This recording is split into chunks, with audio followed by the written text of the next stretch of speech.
Paget's disease is a relatively common bone condition that affects the skeleton. Now, it can actually arise in one bone in the skeleton, or it can arise in several bones in the skeleton. It's commonly found in the skull, the spine, the pelvis, the hip and the lower legs. It's a relatively rare condition in younger people, but around about the age of 55 it's found in about 1 to 2% of white adults. And this increases by the age of 80, when it's thought to occur in approximately 8% of males and 5% of females. I've got it in my left tibia, which is the bone that I've broken twice, and I've got it in the right-hand side of my pelvis. I'm very mindful of it. I'm not allowed to run, but that's no hardship because I've never enjoyed sport particularly. I'm not allowed to jar it. I mustn't, because it could break again quite easily. And the one thing that has ceased to be a pleasure is walking.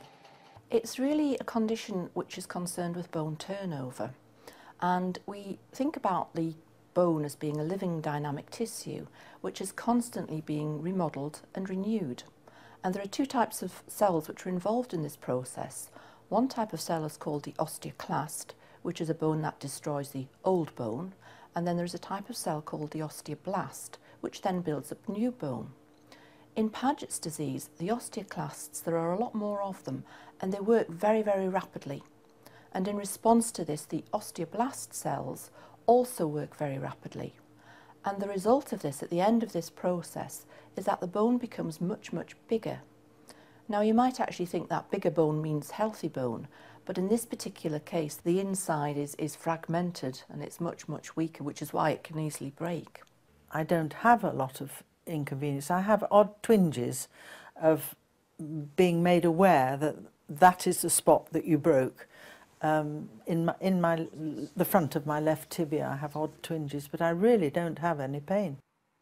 One way of diagnosing it is by having an X-ray taken of the affected area, but it can also be diagnosed on an isotope bone scan, which is when an individual has a radioisotope tracer injected into the blood, which goes around the whole body.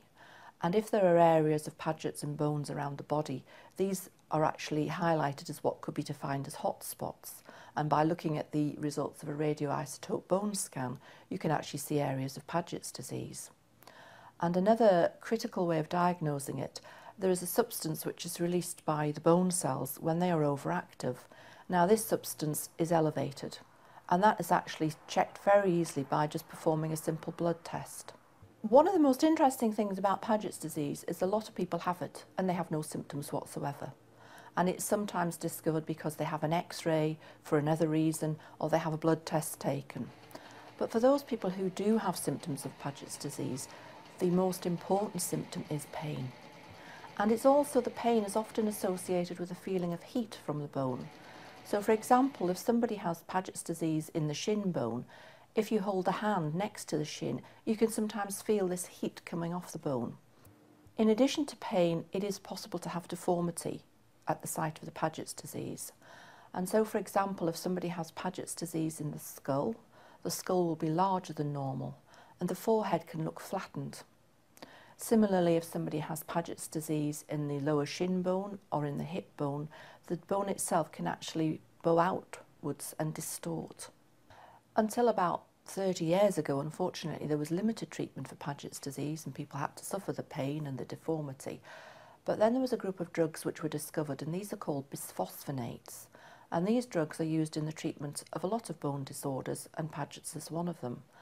And they are particularly specific to the activity of the bone cells, and they calm down the activity of the bone cells, and subsequently will then reduce the bone turnover, which causes the pain and the problems. For more information, visit www.nhs.uk.